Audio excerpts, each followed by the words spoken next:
তার ভাইকে যেহেতু সর্বপ্রথম খুন হইতেছে, সে নিজেকে আরো ধরে রাখতে পারে না, নিজে কি করবে, কিভাবে এই লাশকে গুম করবে, দাফন করবে, এই চিন্তায় সে পেরেশান। ও মুসলমান, রিওয়ায়াতে আছেন 1 বছর ধরে এই কাবিল হাবিলের লাশ বহন করে করে বিভিন্ন মরুভূমি দিয়ে ঘুরতে থাকে। কয় বছর? 1 বছর ধরে মুসলমান ঘুরতে থাকেন, লাশ পচেও না, ফাটেও না। 1 বছর ধরে হাবিলের লাশকে কাবিল বহন করে নিয়ে যায়, ঘুরে ঘুরে বেড়ায় আর আফসোস করতে থাকে, আরে আমার ভাই হাবিলকে আমি কেন আঘাত করলাম, কিভাবে হলো, কিভাবে রক্তপাত ফিনকি দিয়ে উঠলো, রক্ত হয়ে গেল, রক্তাক্ত রক্ত ঝরতে ঝরতে সে দুনিয়ার থেকে চলে গেল। সে তো বুঝতে পারে না কি করবেন। আল্লাহ সুবহানাহু ওয়া তাআলা 2টা কাককে আল্লাহ পাঠিয়ে দিলেন। এক কাক এসে মুসলমান আর এক কাককে এরকম আঘাত করেন, আঘাত করলে একটা কাক জমিনে ধরে পড়ে যায়, সে মৃত্যু হয়ে যায়। মৃত্যু বরণ যখন করে, এই কাকে কি করতেছে, বালুগুলা খামসাইতেছে, হাত দ্বারা পা দ্বারা খামসাইয়া খামসাইয়া গর্ত বানাই এই বালির অতল তলিতে, এই গর্তর ভিতরে আরেকটা কাক তাকে দাফন করে ফেলাই। তখন কাবিল আল্লাহ কালামুল্লাহর বলতে বলেছেন, গোরাবা শব্দ এসেছে, আর একটা কাকের মাথায় যে বুদ্ধি রয়েছে, আমি মানুষ হইয়া আমি কাবিলের মাথায় এতটুকু কাকের বুদ্ধি আমার নাই। মুসলমান, ভুলে গেলে চলবে না, স্বয়ং আমার আল্লাহ এই কথাটা আমাদেরকে বোঝায়। আখিরি আলহামদুলিল্লাহ আলহামদুলিল্লাহ নাহমাদুহু ওয়া নাস্তাঈনুহু ওয়া নাস্তাগফিরুহু ওয়া নু'মিনু বিহি ওয়া নাতাওয়াক্কালু আলাইহি ونعوذ بالله من شرور أنفسنا ومن سيئات أعمالنا من يهده الله فهو المهتد ومن يضلل فلن تجد له وليا مرشدا أما بعد فأعوذ بالله من الشيطان الرجيم بسم الله الرحمن الرحيم واتل عليهم نبأ ابني آدم بالحق إذ قربا قربة فتقبل من أحدهما ولم يتقبل من الآخرين قال لأقتلنك قال إنما يتقبل الله من المتقين وقال النبي صلى الله عليه وسلم إياكم والحسد فإن الحسد يأكل الحسنات كما تأكل النار الحطب أو كما قال عليه الصلاة والسلام سبحانك لا علم لنا إلا ما علمتنا إنك أنت العليم الحكيم জাযাল্লাহু আন্না মুহাম্মাদাম মা হুয়া আহলুহু আল্লাহুম্মা আরিনাল হাক্কা হাক্কাও ওয়ারযুকনা ইত্তিবাআ ওয়া আরিনাল বাতিলা বাতিলাও ওয়ারযুকনা ইজতিনাবা। সবাই বলেন আমিন। আল্লাহুম্মা সাল্লি আলা মুহাম্মাদ ওয়া আলা আলি মুহাম্মাদ কামা সাল্লাইতা আলা ইব্রাহিম ওয়া আলা আলি ইব্রাহিম ইন্নাকা হামিদুম মাজিদ। আল্লাহুম্মা বারিক আলা মুহাম্মাদ ওয়া আলা আলি মুহাম্মাদ কামা বারাকতা আলা ইব্রাহিম ওয়া আলা আলি ইব্রাহিম ইন্নাকা হামিদুম মাজিদ। মহান আল্লাহ পাক রব্বুল আলামিনের দরবারে অসংখ্য অগণিত নিয়ামতের শুকর ও সুজুদ যে মহান আল্লাহ সুবহানাহু ওয়া তাআলা আমাকে আপনাকে দুনিয়ার সকল প্রকার ঝামেলাকে মুক্ত করে আল্লাহর ঘর মসজিদে আল্লাহ সুবহানাহু ওয়া তাআলা আমাদেরকে আনছেন। এজন্য মহা মালিকের দরবারে আল্লাহ পাক রব্বুল আলামিনের দরবারে শুকরিয়া আদায় করি আলহামদুলিল্লাহ। যে মালিক আমাকে আপনাকে এত সুন্দর করে এত সুন্দর সুষ্ঠু দেহের অধিকারী করেছেন, যে মালিক আমাকে আপনাকে তার গোলামি কাজে ব্যস্ত রাখার জন্য, গোলামির কাজে গোলামির খাতায় নাম উঠানোর জন্য আল্লাহ সুবহানাহু ওয়া তাআলা আমাদেরকে আগে ভাগে কবুল করছেন। নিয়ামতের শুকরিয়া যদি আমরা নিজের শুরু থেকে শেষ পর্যন্ত যদি আদায় করতে থাকি তারপরও শেষ হবে না। কারণ হচ্ছে একটা নেকির ওজন আল্লাহ পাক রব্বুল আলামিনের দরবারে অনেক অনেক গুণ, কোটি কোটি গুণ থেকে বেশি। কারণ হচ্ছে একটা নেকির জন্য হাসরের ময়দানে দৌড়াইতে থাকবে, দৌড়াইতে থাকবে। যে বান্দা আগে মসজিদে আসবে তার আমল নামায় নেকি বেশি উঠতে থাকবে। যে যত আগে মসজিদে আসবে আল্লাহ সুবহানাহু ওয়া তাআলা খুশি হইয়া তার আমল নামায় তত বেশি নেকি দিতে থাকবে। হাসরের ময়দানে একটা নেকির জন্য কেউ জান্নাতে যাবে, একটা নেকির জন্য কেউ জাহান্নামে চলে যাবে। যার নেকি, একটা নেকির জন্য সন্তান পিতার কাছে দৌড়াইয়া যাবে, যা বলবে আব্বা জান আপনি আমাকে একটা নেকি দেন। দুনিয়াতে অভাবগ্রস্ত হলে আর একজন ভাইকে যায় বললে ভাই আমি অভাবগ্রস্ত, তুমি আমাকে কিছু দাও। ওই ভাই আপনাকে যথারীতি তার স্থান থেকে আপনার খেদমতে, আপনার উপকারের জন্য সে কিছু হলো আপনার হাতে দিবে। দুনিয়ার নিজাম কেউ কাউকে ফিরাতে চায় না।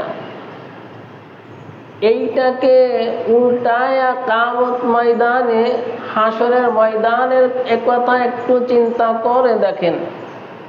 হাসরের ময়দানে যখন সবাই নেকির জন্য দৌড়াইতে থাকবে,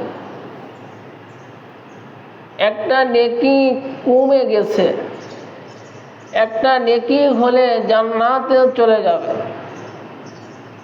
ওই 99 ওয়ালা নেকিওয়ালা সে দৌড়াইয়া আব্বা জানের কাছে যাবে, আব্বা জান আপনি দুনিয়াতে আমার জন্য অক্লান্ত পরিশ্রম করেছেন, আজ আমি বিপদে, আপনি দুনিয়ার বিপদে কতই না কষ্ট করেছেন, আমাকে ভালো রাখার জন্য কতই না দৌড়ঝাঁপ দিয়েছেন, আপনি আমাকে সুখে রাখার জন্য কত না তড়াইয়েছেন। তখন আব্বাজান বলবে, বাজান আমি এই দুনিয়াতে যা করছি তো করছি, পরলৌকিক জিন্দেগিতে আলমে বারজাকে, কবর থেকে নে হাসর পর্যন্ত, হাসর থেকে নে ফুলসিরাতের ফুল পর্যন্ত, ফুল পাড়ি দিয়া জান্নাত পর্যন্ত কেউ কাউকে চিনবে না হিসাবের সময়। তখন আব্বাজান সন্তানকে ডেকে বলবে, বাজান আমিও ইয়ানফসি করতেছি, আমিও দৌড়াইতেছি। পিতা সন্তানকে হটিয়ে দেবে, সন্তানকে পরিচয় দিবে না। এরপরে সন্তান আম্মা জানের কাছে যাবে, মাতে ফিরাইয়া দিবে, ভাইয়ের কাছে যাবে, ভাইতে ফিরাইয়া দিবে, নানা নানির কাছে যাবে, সবাই ফিরাইয়া দিবে। এই লোকগুলা দুনিয়াতে কোনোদিন ফিরাই দেয় নাই। হাসরের ময়দানে কেমন অবস্থা হলে, কেমন বিভীষিকাময় ময়দান হলে, ভয়াবহ জায়গা হলে আপনজনকে চিনবে না। একটা নেকির এত দাম, একটা নেকি যখন মিজানের পাল্লায় তুলে দেওয়া হবে, ওই এক নেকির জন্য বান্দা জান্নাতে চলে যাবে। আর এক নেকির জন্য কম থাকার কারণে মিজানের পাল্লা হালকা হয়ে যাবে। মিজানের পাল্লা যখন হালকা হয়ে যাবে, এক নেকির জন্য সে জাহান্নামে চলে যাবে। এজন্য সেই দিনের কথা লক্ষ্য করে আমরা আগে মসজিদে আসছি, নেকির পাল্লাটা আমাদের ভারী হবে কি? আশা রাখি হয়তো আল্লাহ আমাদেরকে বেশি নেকি দান করবে। এজন্য আমি আপনাদের খেদমতে বলছি,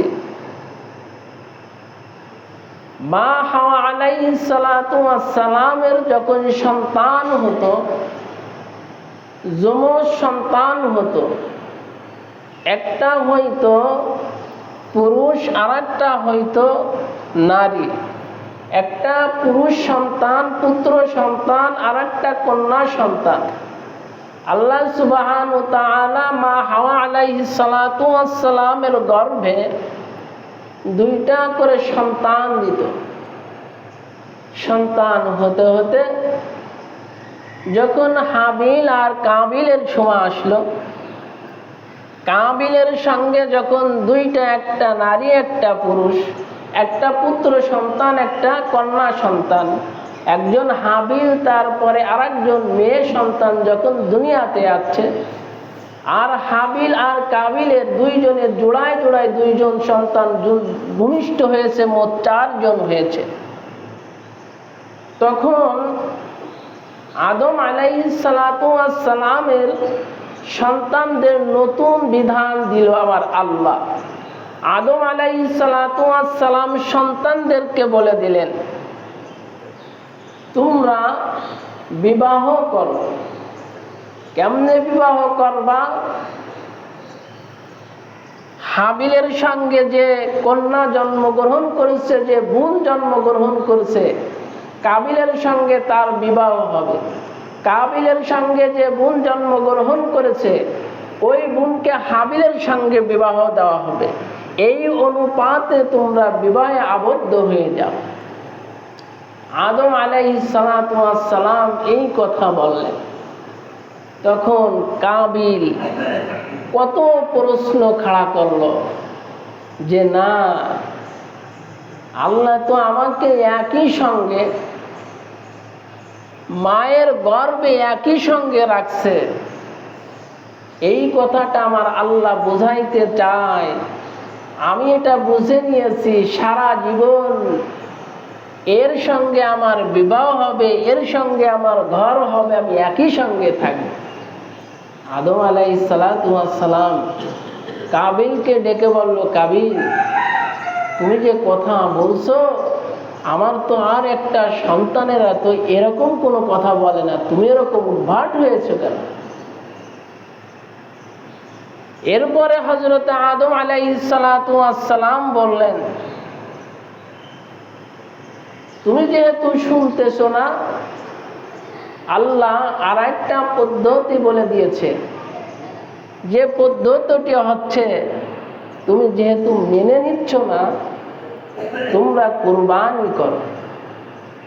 কুরবানি করার পর যদি যার কুরবানি আল্লাহর দরবারে গ্রহণযোগ্য হবে, আল্লাহ কবুল করে নিবে, তার সঙ্গে তার বিবাহ হবে। কাবিলের সঙ্গে, কাবিলের কুরবানি যদি আল্লাহ পাক রব্বুল আলামিন যদি গ্রহণ করে নেয়, কবুল করে নেয়, তাহলে কাবিলের সঙ্গে যার যে কন্যা, যে বোন জন্মগ্রহণ করেছে তার সঙ্গে বিবাহ হয়। এটা শরিয়াতের হুকুম। দেখেন, তৎকালীন শরিয়াত আদম আলাইহিস সালাতু ওয়াস সালাম, হাবিল এবং কাবিলের শরিয়াতে আল্লাহর হুকুম, যারা একসঙ্গে দুইজন জন্মগ্রহণ করবে এরা আপন ভাই বোন, এদের সঙ্গে কোনো বিবাহে আবদ্ধ হবে না। এটা হচ্ছে কুরাস হইতে হবে। হাবিলের সঙ্গে যে বোনটা জন্মগ্রহণ করেছে এটা কাবিলের সঙ্গে বিবাহ হবে, আর কাবিলের সঙ্গে যে বোনটা জন্মগ্রহণ হয়েছে ওটা কাবিলের সঙ্গে হবে। হাবিলের সঙ্গে যেটা সেটা কাবিলের সঙ্গে, আর যেটা কাবিলের সঙ্গে সেটা হাবিলের সঙ্গে বিবাহ হবে। এটা কাবিল মেনে নেয় নাই।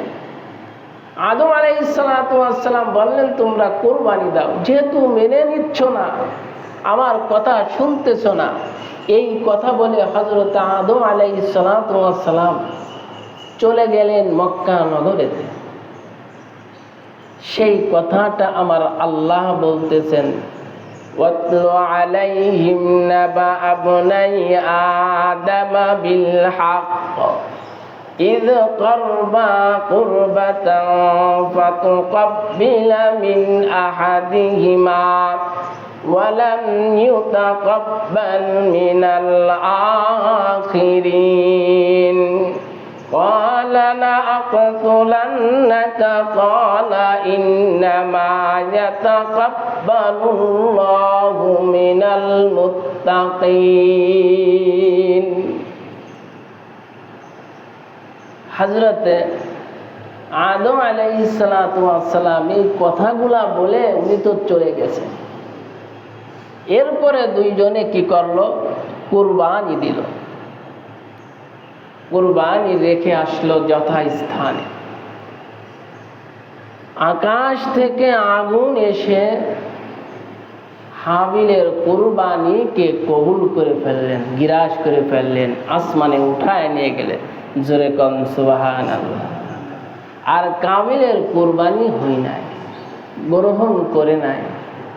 তখন কাবিল এসে হাবিলকে বলতেছে, হাবিল, আমার কুরবানি গ্রহণ হয় নাই তোর জন্য, তোর কারণে আমার এই বিপদ, আমার গ্রহণ হয় নাই, আমার এই কুরবানি আল্লাহর দরবারে গ্রহণযোগ্য হয় নাই তোর কারণে।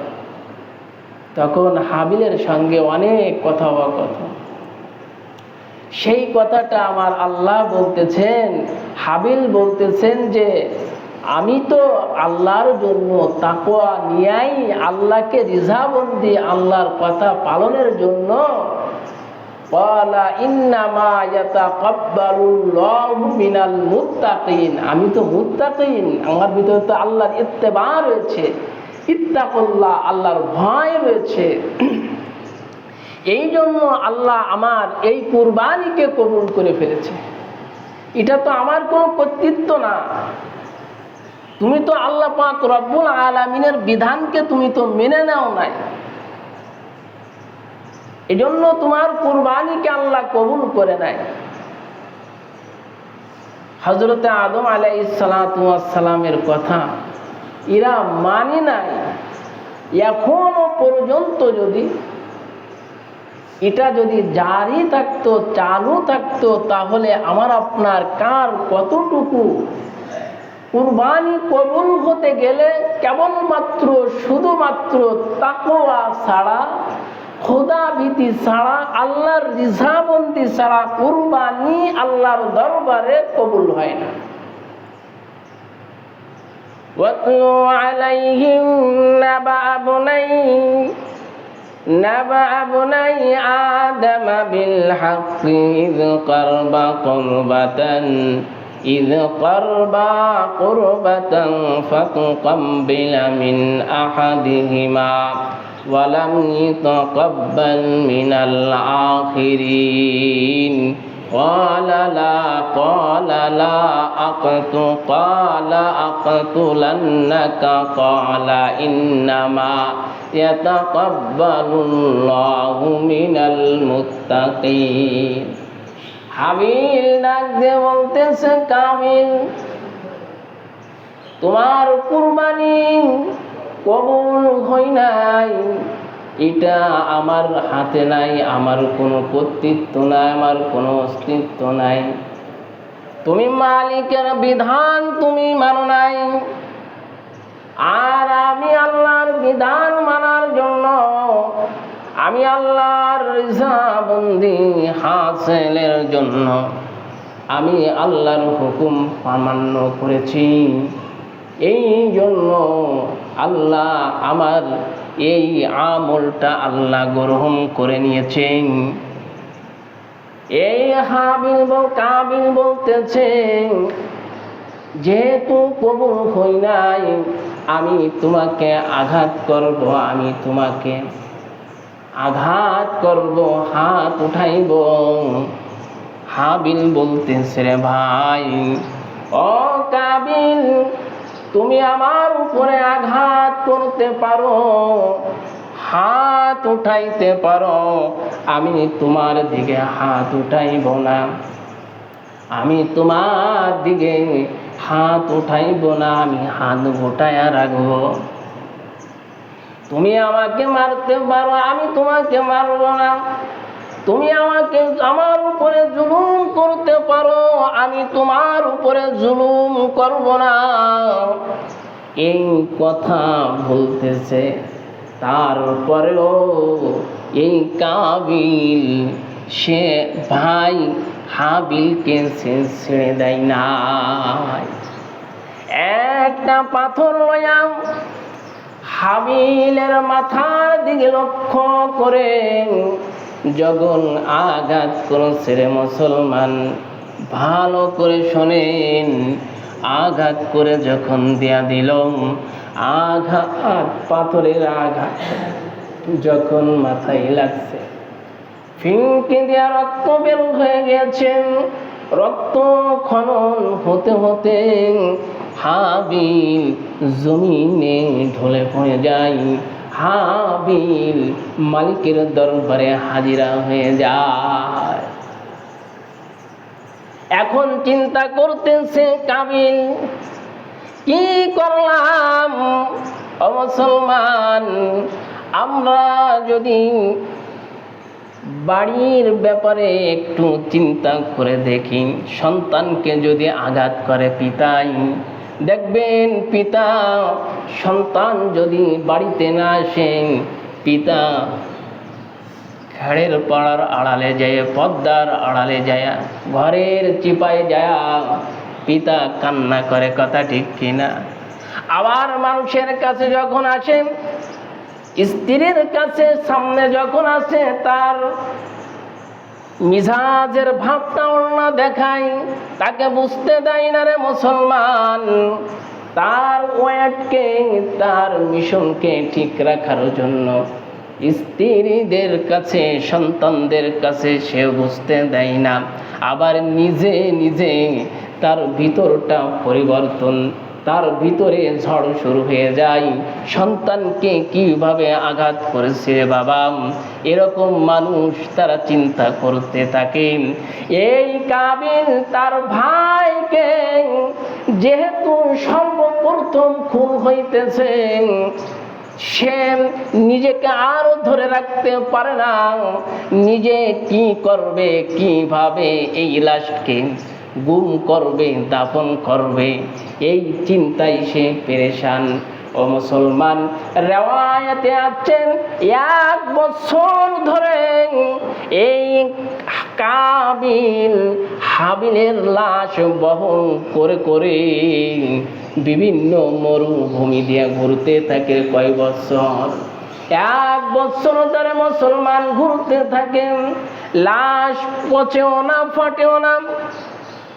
1 বছর ধরে হাবিলের লাশকে কাবিল বহন করে নিয়ে যায়, ঘুরে ঘুরে বেড়ায় আর আফসোস করতে থাকে, আহারে আমার ভাই হাবিলকে আমি কেন আঘাত করলাম, কিভাবে হলো, কিভাবে রক্তপাত ফিনকি দিয়ে উঠলো, রক্ত হয়ে গেল, রক্তাক্ত রক্ত ঝরতে ঝরতে সে দুনিয়া থেকে চলে গেল।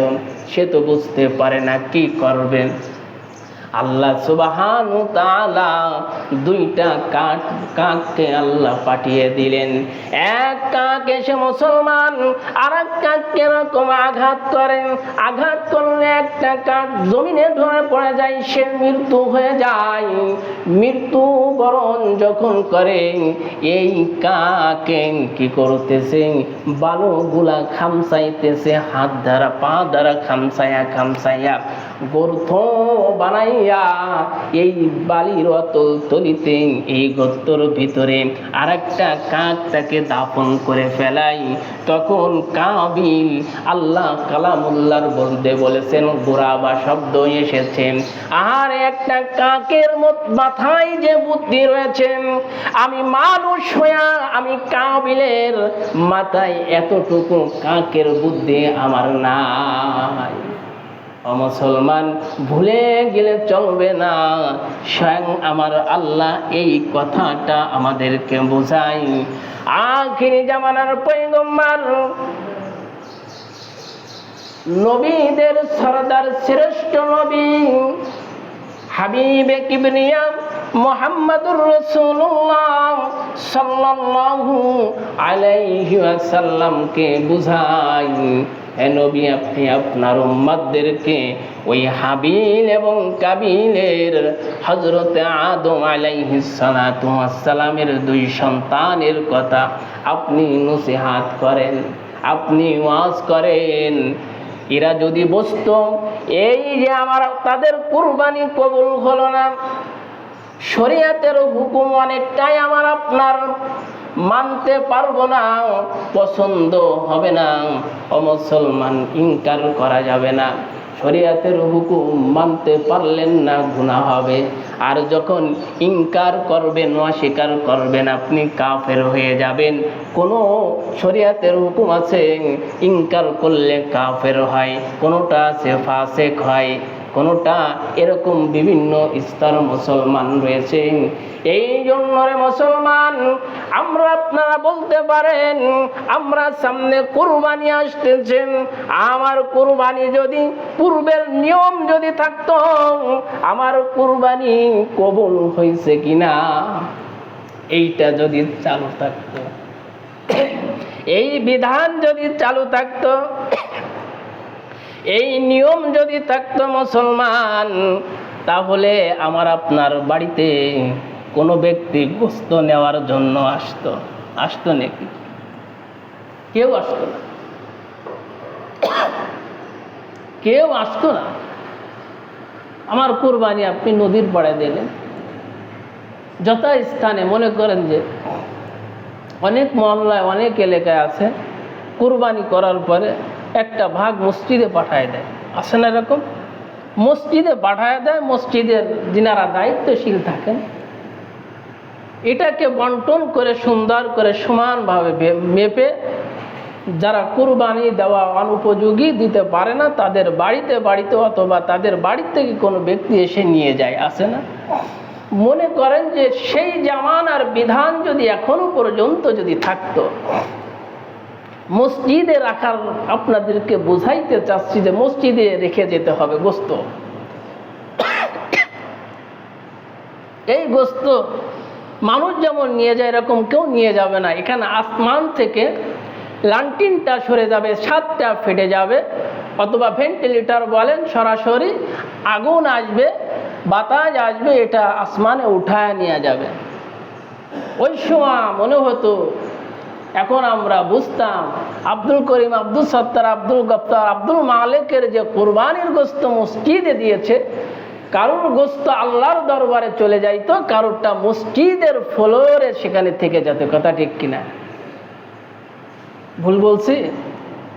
এটা আখেরি জামানার পয়গম্বরের উম্মত, পয়গম্বরের দোয়ার ফসল।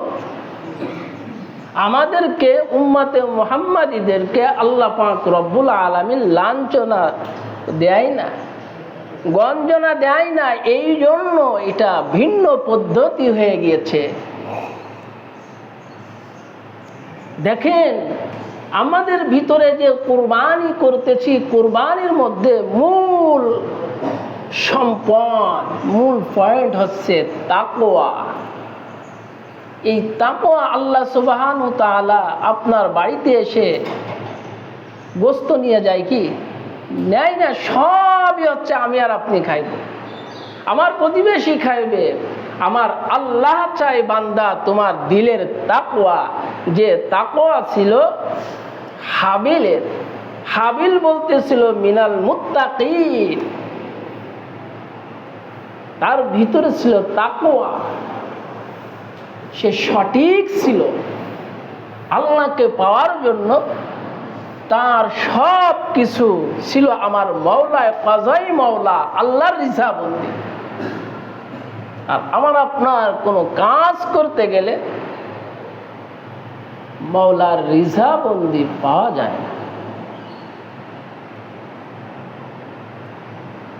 এজন্য আল্লাহ সুবহানাহু ওয়া তাআলা আমাদেরকে যে বিধান দিয়েছেন, সামনে কুরবানি আসতেছে, এখন থেকে কুরবানির প্রস্তুতি রাখতে হবে।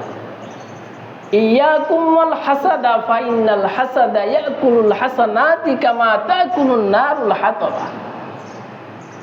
হিংসার বশত হইয়া কাবিল হাবিলকে মেরে দেয়। এই হিংসা বিদ্বেষের কারণে আমি পাহাড় স্তূপ করে ফেলছি, নেকি করে ফেলছি। জাররা থেকে ওয়ামাইয়া আমাল মিসকালা জাররাতিন খায়রান ইয়ারা ওয়ামাইয়া আমাল মিসকালা জাররাতিন শাররান ইয়ারা। জাররা থেকে জাররা পরিমাণ এই হিংসা বিদ্বেষ থাকার কারণে, রিয়া থাকার কারণে আমার সমস্ত স্তূপ, পাহাড় পরিমাণ যে নেকির স্তূপ রয়েছে সব জ্বালায়া পুড়ায়া ছারখার করে দিতেছে। এজন্য যেমন হাদিসে পাকের মধ্যে আছে, আগুনে শুকনা লাকড়িকে জ্বালায়া পোড়ায়া ভস্য করে দেয়, ছাই বানায়া দেয়। আমার আপনার নেকিগুলা সব হিংসা এবং বিদ্বেষের কারণে, হাসাদের কারণে সব শেষ হয়ে যায়। দেখেন এই হিংসার কারণে, হিংসার বশবর্তী হয়ে শরীয়তের হুকুম মানতে চায় না। শরীয়তের হুকুম যদি কাবিল মানত তাহলে প্রথম খুন হাবিল হতো না। লা তাবাগাজু ওয়ালা তাহাসাদু, হিংসা থেকে দূরে থাকতে হবে। পরস্পর হিংসা পোষণ করো না, পরস্পর দুশ্মনী করো না। ওয়াকুনু ইবাদাল্লাহি ইখওয়ানা, আমরা তো সবাই ভাই ভাই মুসলমান। জন্য আমি একজন মুসলমানকে আমি হিংসার বশত হইয়া, হিংসার কারণে তাকে আমি আঘাত করতেছি। এই আঘাতের কারণে তার কলজায় ব্যথা পাইতেছে, ব্যথার কারণে আমার আপনার নেক আমলগুলা আমি তাকে সব দিয়ে দিতেছি। এই জন্য খেয়াল করতে হবে, সামনে কুরবানি আসতেছে। এখন থেকে নিজেকে দরস করে পরিবর্ধন করে তাহারাত অর্জন করে পবিত্র পরিচ্ছন্ন হয়ে আমার অর্থটাকে আমি কুরবানির কাজে ব্যয় করব। কজাই মাওলা আমার আল্লাহ পাক রব্বুল আলামিনের জন্য আমি যেটা করব আমার আল্লাহ সেইটা আছে। আপনি যে আমল করেন না কেন, যে আমলের মধ্যে আমার কজাই মাওলা নাই, আমার আল্লাহর রিজাবন্দি নাই, ওই আমলের মধ্যে কোনো ফায়দা নেই। ফায়দা পেতে গেলে ওই কজাই মওলা হতে হবে। এজন্য আল্লাহ আমাদের সবাইকে দিল মন কলবকে পরিবর্তন করে মালিকের ভয় অন্তরে ভরপুর রেখে আল্লাহর রিজাবন্দির আশায় সামনের কুরবানি যেন আমরা সহিশুদ্ধ ভাবে সহিশুদ্ধ তরিকায় নিয়তকে ঠিক করে যেন আমরা করতে পারি। আল্লাহ আমাদের সবাইকে তৌফিক দান করুক, আমিন। আমাদের যাদের ভিতরে হিংসা বিদ্বেষ আসে সব কিছু ফেলে দিয়া ফাকুল তুস্তাগফিরু রাব্বাকুম ইন্নাহু কানা গফফারা। আল্লাহ পাক রব্বুল আলামিনের কাছে মাপ চাইব, মাপ চাইলে আমার আল্লাহ মাফ করে দিবেন, আমার আমলগুলা সুন্দর